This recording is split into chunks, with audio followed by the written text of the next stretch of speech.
Is it possible that a spiritual worldview could give you an economic advantage as an entrepreneur in the marketplace? I think so. If you stay tuned to this kingdom conversation, I'll explain exactly how and why a spiritual worldview will give you an economic advantage as an entrepreneur in the marketplace. Let's do this.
Okay, so welcome to today's Kingdom Conversation with me, your host, Bishop Wayne Malcolm, the business bishop, always excited and delighted to be a part of your life and legacy. Today I have a very special treat for you. Of course, this week is our challenge week. It's the Power to Get Wealth Challenge. And people have signed up from all over the world to be a part of the challenge. It goes on for 4 days, starting today. Well, leading up to the challenge, I hosted a series of webinars for our private members group entitled The Power to Get Wealth, in which we looked at how exactly it is that God empowers his people to get wealth. What I'm going to do for you today is I'm going to give you a sneak peek into one of those sessions. And I think you'll enjoy it because we've posted a few sneak peeks before. And judging from the comments and the likes and the shares, seems like you like it. So you're going to love this one because we're going to look at the spiritual nature of the marketplace, of the economy, and of money. So get ready. Let's go right now.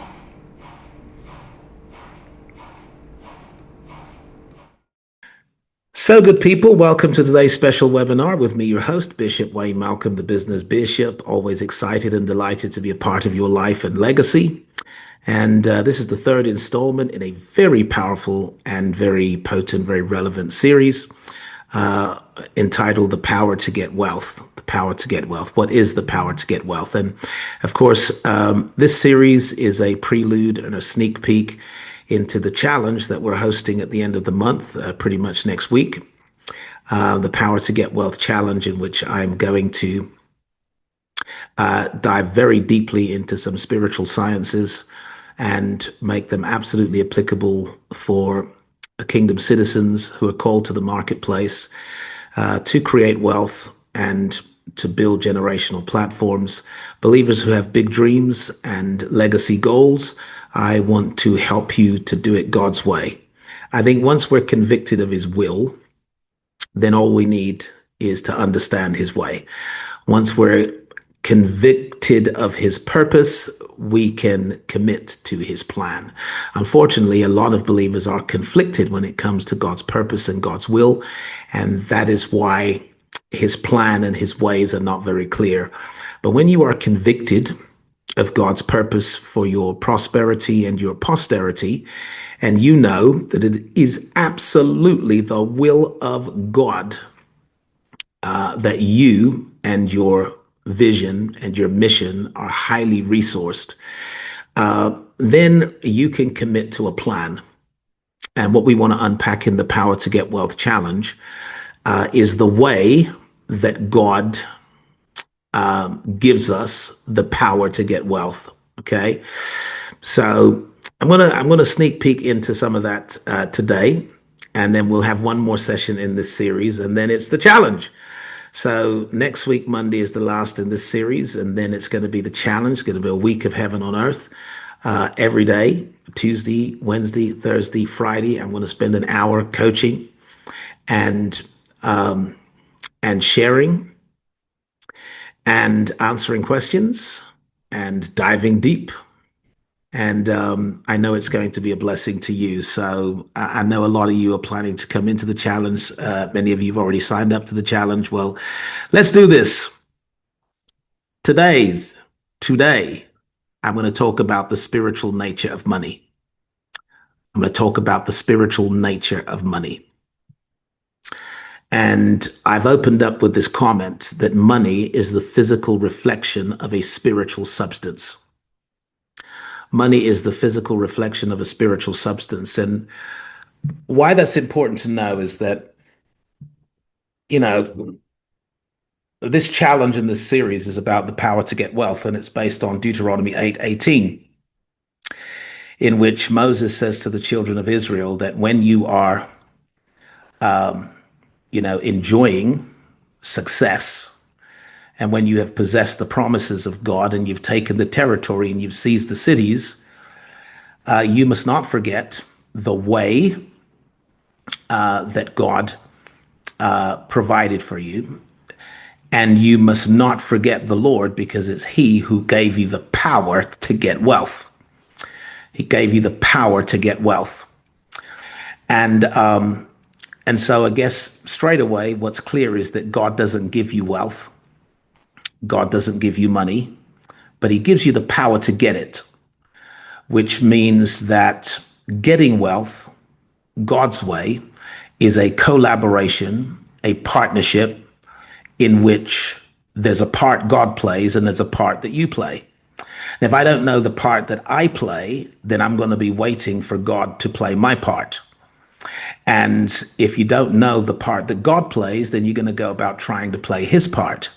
Well, I don't want to try to play God's part, and I'm not asking God to play my part. I just want to know what is my part, and I want to know what is His part. So His part is that He's going to give me power. Okay, He's going to give me power. And I'm going to use that power to get wealth. Can I hear an amen? I wish I had my sound effects, but this is Zoom. God's going to give me power, and I'm going to use that power to get wealth. And God is giving me the power to get wealth for reasons that are older than me and reasons that will outlive me. He is giving me that power to establish His covenant. And that's how the verse concludes. It's He that gives you the power to get wealth, that He may establish His covenant that He made with your fathers. In other words, God is keeping His agreement. God is standing by His purpose and His original intent. And God will enable you to become wealthy for His own name's sake and for His own glory. This means that God has a vested interest in your wealth. Woo! I wish I had some help in here. Now, you're going to have to utilize that chat box as your virtual voice, because if you're not talking to me, I don't know that you're even hearing me. So, yeah. So I need you to just keep your hands on the chat box and just keep on talking. If we say anything that deeply resonates with you or constitutes a light bulb moment, let us know. But God has a vested interest in you becoming wealthy. And so He'll give you the power to get wealth that He may establish His covenant. He'll give you that power for His own name's sake. He'll give you that power for His own glory. He'll give you that power because there is a promise He has made and a purpose He has established that requires you to be wealthy in order to fulfill that. So we're kind of unpacking, like, what is the power to get wealth, right? What is the power to get wealth? And we've done 2 sessions already. And if you've missed any of the sessions, you want to go to the New Breed community, because they're posted in the learning section of the New Breed community. And you can go through parts 1 and parts 2. They're quite profound. I'm going to summarize really quickly and say this, that the power that God gives you to get wealth comes in the form of knowledge, understanding, and wisdom. Comes in the form of knowledge, understanding, and wisdom. Let me see some comments here. Yeah, knowledge, understanding, and wisdom. Now, Solomon was very clear about what was the source of his limitless supply. He was very clear about what was the root system behind his fruit system. He was very clear about what was the cause of his success effect. And he taught that you should value knowledge, understanding, and wisdom more than riches, wealth, status, influence, even health. He said you should value knowledge, understanding, and wisdom. He said wisdom is the principal thing, therefore get wisdom. And with all you're getting, get understanding. So he's saying, look, if all you get in this world is knowledge and understanding, you got what you should have gotten. And the reason why Solomon valued knowledge, understanding, and wisdom is because that was the root system responsible for his fruit system. That was the cause of his success effect. That was the source of his endless supply of wealth. So what is knowledge, understanding, and wisdom? Well, knowledge is information, understanding is explanation, and wisdom is application. Now I'm just summarizing, okay? So knowledge is information. So if God's gonna give you the power to get wealth, He's gonna give you information, He's gonna give you explanation, and you will have to apply what you know and understand. So if you're going to get wealth God's way, there are things you must know, there are things you must understand, and there are things you must do. Someone write that, please, in the chat box. I must know, understand, and do in order to get wealth. And if you think God is just going to give you wealth, you're missing the point. He's going to give you the power to get wealth in the form of some things you will know, some things you will understand, and some things you will do. That will be knowledge, understanding, and wisdom. And so the question is, what do I need to know? What do I need to understand? And what do I need to do? Now, in terms of what you need to do, we're going to focus on that in the challenge, right? Where I get to break down the practical application of all of these principles. But I want to dive into something you literally have to understand if you're going to get wealth God's way. And the thing you have to understand is that money is a physical reflection of a spiritual substance, which means that, and you know, when you think of reflections, right, what do you think of? You think of a mirror, right? And an object in front of a mirror is reflected back to you in the mirror. So the substance is the object, and in the mirror there is a reflection.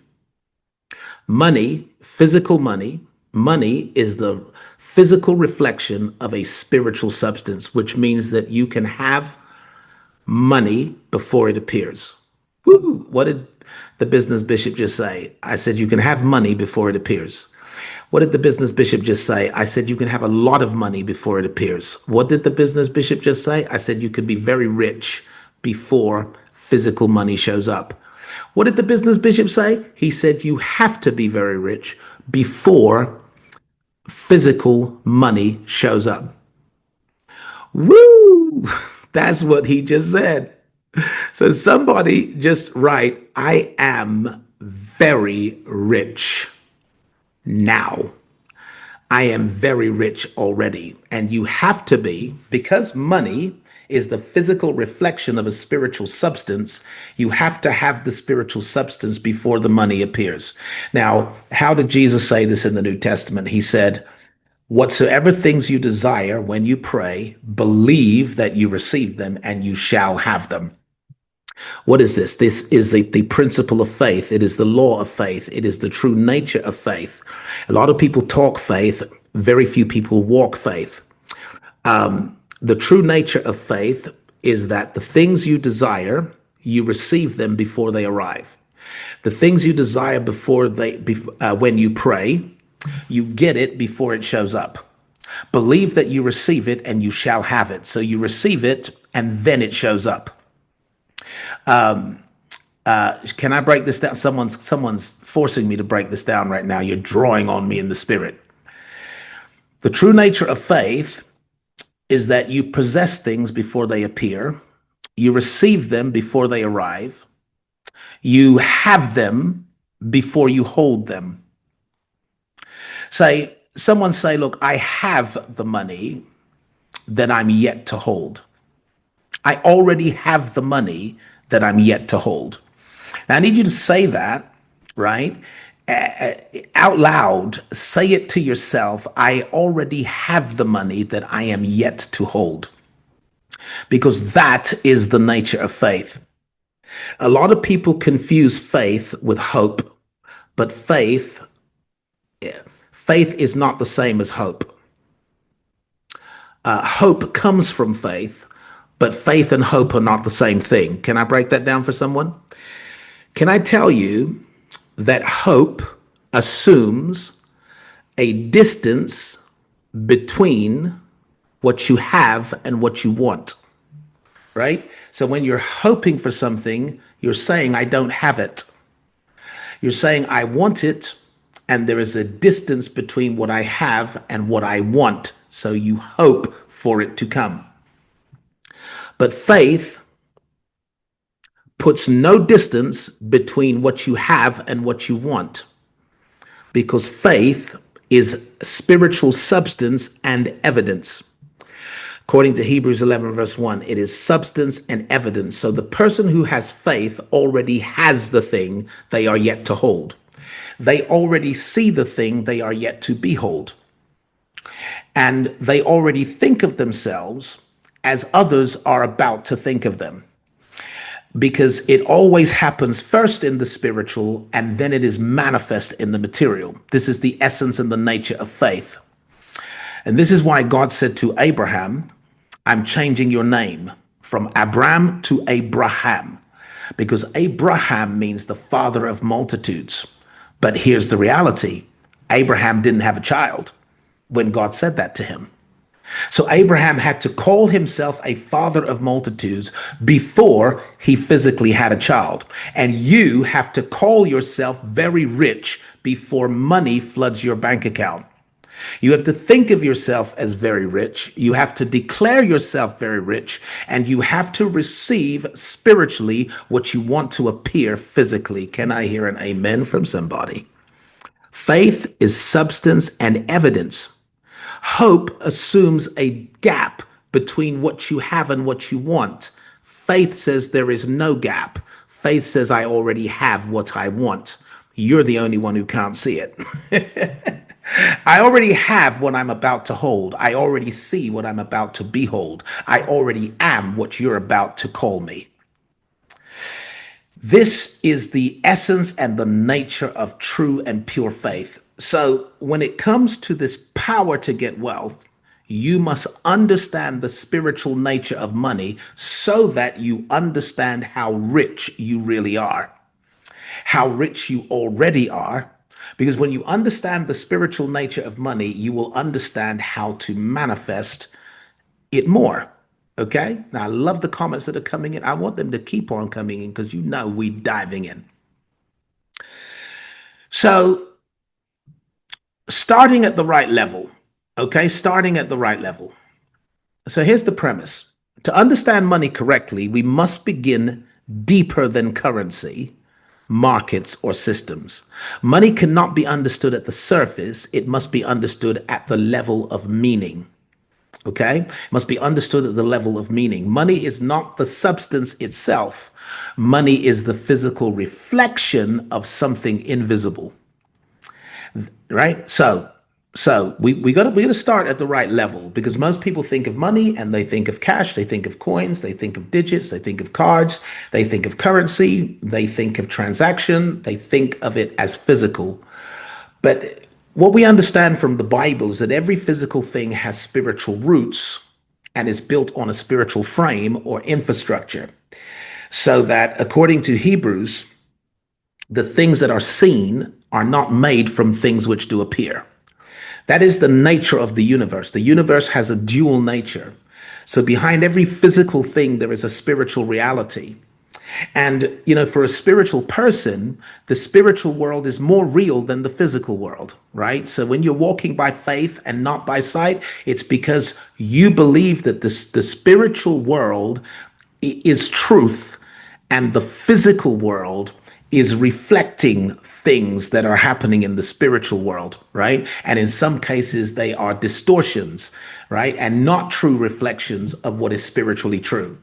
But you believe the truth, which is spiritual. So money really is the physical reflection of something invisible. That invisible substance, get ready for this, is called value. Woo! It's called value. Money is a physical reflection of an invisible substance called value. Okay, so if you think of money as a mirror or reflecting something immaterial yet real, it follows value, responds to value, and accumulates around value. And when you understand that real money is value, that real money at the real level is value, you stop asking the question, how do I make money? And you start asking the question, how do I create value? Woo! So I want you to stop asking, how do I make money? And instead ask, how do I create value? Because the people who are sitting there thinking, how do I make money? Are like the person standing in front of a mirror and saying, I don't like what I see. How can I go inside the mirror and change it? You can't go inside the mirror and change it. You can only change the thing that the mirror is reflecting. You can only make changes to the object that's being reflected back to you. So if you don't like what you see in the mirror, fix your hair. If you don't like what you see in the mirror, shave. If you don't like what you see in the mirror, change your clothes. You have to make the changes to the real thing. Okay? There's a difference between the reality and the reflection. And so when you understand that physical money is a reflection of a spiritual substance called value, you stop saying, how can I make more money? And instead you say, how can I create more value? So someone write in the chat box, how can I create more value? How can I create more value? Oh, I love Sarah. Thank you for all them fire emojis right there. How do I create value? It's not how do I make money? That's the carnal mind. That's the natural mind that doesn't understand the spiritual nature of money. So let's break this down. Value is the solution you create. The solution you create. What do I mean? I mean that value is created when you solve a problem that exists in someone else's life. Because wherever a problem exists, an opportunity for value exists. Now, I'm going to go deep, and I know you've heard all this bit before. Bear with me, okay? Value is created when you solve a problem that exists in someone else's life, because anything that solves a problem for me is of value to me, particularly if it is a painful problem, particularly if it's a debilitating problem, particularly if it's holding me back or slowing me down, particularly if it's wasting my time and my life, or it's depleting my resources and my energy. Whatever the problem is, if you can solve it for me, if you can create a solution, then that solution is of value to me. So creating value means solving a problem that exists in someone else's life, so that wherever there is a problem, there's an opportunity for value. Value is a solution to a real problem, something that removes friction, pain, or limitation. Now, guess what? Surprise, surprise. Every business venture in the world starts with a problem. If you were to read the business plan of any business, right, that is successful today, if you read their business plan, the business plan starts with an executive summary. The executive summary starts like this: having identified a gap in the market for, we created, we designed, we developed. In other words, if there's no problem, there's no business. If there's no problem, we can't create value. We can only create value if someone else has a problem. Now, I'm going to go very deep. What I'm about to do is deep. So you lose this, you lost a lot. Every business begins with a problem, a gap in the market, an unresolved problem, or an underserved need. Here's my observation. Consumers run away from problems. Okay? So what most consumers do is they face a problem, they run away from it, and they run with cap in hand to someone that has a solution, right? So consumers run away from problems, but creators run towards them. So I'm going to encourage you today to not only run towards your problems, but to actually be glad that they exist. Oh, help me now. Run towards them and actually celebrate them.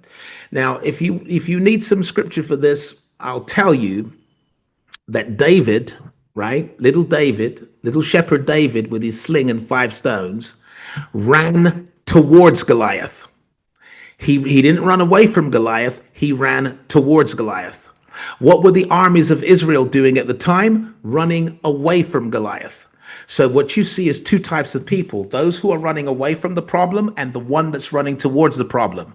Who gets the big reward? Who becomes the future king? Who gets the celebration? Who gets the wealth? Who gets it? The one who ran towards the problem. Who gets the embarrassment and the shame and the low seat? The ones who ran away from the problem. So you need to decide right now that you're going to be among the minority of people, they're called entrepreneurs, who run towards problems, and not among the majority of people called consumers who run away from them. Someone need to scream in the chat box, because otherwise I'm going to start screaming and it's late where I am. Okay? The children of Israel ran away from Goliath. David ran towards him. You have to decide who you're going to be, right? You're either going to run away or you're going to run towards. And this is a mystery. It's a mystery. I'm going to reveal. I'll make a statement right here. It's a mystery. It is a spiritual truth. Now watch this. Reframing. Problems are not obstacles to prosperity. Problems are the pathway to prosperity. Put this way, problems are not in the way. Problems are the way. Make a note of that. My problems are not in the way. They are the way. Problems are not in the way. They are the way. Why? Because you can only create value by solving a problem. And when you create a solution, you create value. When you create value, money has something to reflect. See, a lot of people are looking for money, but there's nothing to reflect. There's nothing standing in front of the mirror. You have to put value in front of the mirror. And really, I think of the mirror as the marketplace, but you've got to put value in front of the marketplace for it to be reflected back to you as money. And the only how you put value, right, is you actually solve a problem for someone else. It could be an individual, it could be an organization, could be another company, could be a family, could be a community, could be a city. But you create a solution. And when you create solutions, you are creating value. And the only how you create solutions is you run toward the problem. You say, this problem is an opportunity. This problem is a gateway. This problem is a doorway of destiny. This problem, because if I can solve this problem for this individual, for these individuals, for this group, for this company, for this organization, if I can solve this problem, then guess what? My solution will be of value to them. And the reason why your solutions are of value is because problems carry pain and cost. Right? Problems carry pain. Very important to know that problems are valuable because they hurt. What if everything you've been taught about money, prosperity, and God's intention for the earth has been too small, too narrow, and totally disconnected from the original plan? What if your struggle has never been about your potential, but about your perspective? And what if the real economy, the one God designed before the foundations of the world, has been waiting for you to discover it? Well, that's why I wrote Kingdom Economics. And before this book is released to the world, I want to give you an opportunity to get ahead of everyone else, to join the waiting list and to be among the first to access a revelation that is going to redefine how you see wealth, work, stewardship, and purpose. Kingdom Economics is not another book about money. It's a prophetic blueprint. It's the rediscovery of God's original purpose for global prosperity, the prosperity of nations, families, and kingdom citizens. It'll show you that God has a purpose, a plan, and a process for your increase. and that everything he designed for you begins with alignment, not anxiety. From Eden to Abraham to Christ, this book reveals a pattern. God never intended scarcity. God never mandated smallness. God never glorified survival. He created you for dominion, productivity, influence, and generational impact. But here's the important part. The book is not yet released, and before we make it available publicly, I want to open the doors for those who are hungry, ready, and positioned to join the waiting list. And to reward early action, I'm giving something special. The first 50 people who join the waiting list and purchase the book on release day will receive the full audiobook version completely free. That's right, buy the physical or digital book on release day, and if you're among the first 50 buyers from the waiting list, the professionally narrated audiobook is yours at no cost. This will allow you to not only read the revelation, but also hear it, meditate on it, and carry it with you as you rise into a new economic reality. Join the waiting list today, be among the first to receive Kingdom Economics when it launches, and secure your chance to receive the audiobook absolutely free. This book will challenge you, stretch you, correct you, elevate you, and align you with God's original design for your life. Your future is calling, your assignment is calling, and creation is groaning for what you will build next. Join the waiting list now and be one of the first 50 to claim the free audiobook when Kingdom Economics is released. Hey, I'm Bishop Wayne Malcolm, author, coach, and founder of the Epic Kingdom Network. If you've ever felt like something's missing in what you've been taught about Christianity, you're not wrong. Most of us were taught that heaven and the hereafter are the goal, prize, and sole objective of the faith. But the original message of Christ taught us to engage, to influence, and to transform the world. Believe it or not, Jesus didn't die to get us into heaven. He died to get heaven into us, and then through us into the earth. What if I told you that Christianity was never meant to be a religion, but rather a relationship and a global revolution? A divine intervention, not a man-made institution. The original message and mission of Christ was hijacked, diluted, distorted, and replaced with a religion. My new ebook, Kingdom Theology for Kingdom Citizens, is not just another devotional, it's a call to action. A bold reintroduction to the original message of Christ, a message of dominion, not escapism, of transformation, not tradition. You'll learn what it means to rule and reign with Christ, to steward wealth with purpose, to influence government, education, culture, and business as an ambassador of heaven.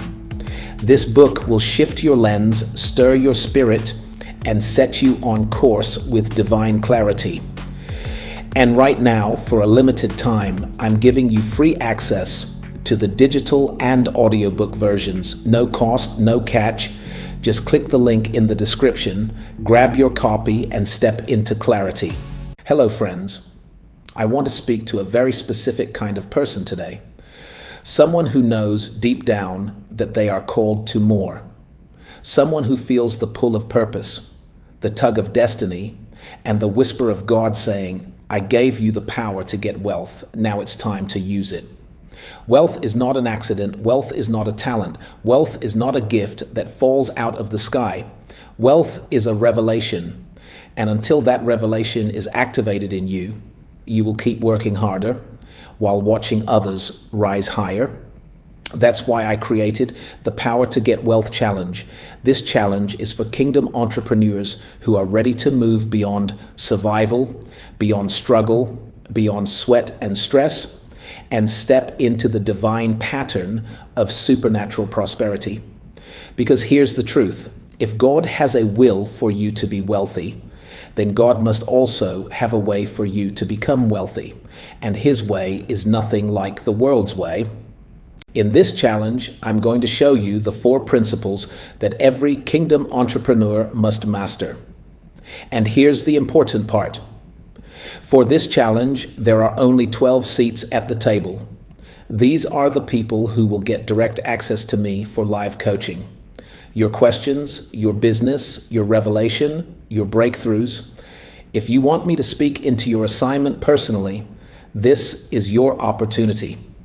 Once the 12 seats are taken, they're gone. Everyone else is welcome to sit in the gallery and watch the coaching, but only seat at the table participants get the intimate high-touch experience. And as a bonus, those who register at any level will receive a free audiobook copy of my brand new book, Kingdom Economics. Do not wait, do not delay, do not watch others take the seats that belong to you. Click the link, apply for your seat at the table. Let's unlock the power to get wealth together. I'll see you inside. Hey there, entrepreneurs. If you enjoy the teachings of Bishop Wayne Malcolm, I've got something amazing for you. Introducing the New Breed Community, an exclusive online platform for kingdom-conscious entrepreneurs, professionals, investors, and creators. This isn't just a community, it's a movement where we discuss and explore kingdom concepts. Here, kingdom-minded people connect, share, learn, and grow together. Inside, you'll find exclusive content from Bishop Wayne Malcolm, including special sessions just for members. And the best part? It's free to join. The New Breed Community sits on the Heartbeat platform, where Bishop Wayne Malcolm is excited to meet you online. Join us for weekly Q&A sessions with Bishop Wayne and get exclusive insights that can transform your life. Love to read? Join our book club to feed your mind and spirit. Got a prayer request? Post it and let's lift each other up. Have a testimony? Share how God's goodness is shining in your life. We're more than just a community, we're a movement. Discover the powerful relationship between your profession and your purpose. Join us now on the Heartbeat platform. Connect with us and let's grow together. Bishop Wayne Malcolm and the New Breed Community are waiting for you. So what are you waiting for? Hit that join button and step into a world of connection and growth. A warm welcome awaits you. See you on the inside.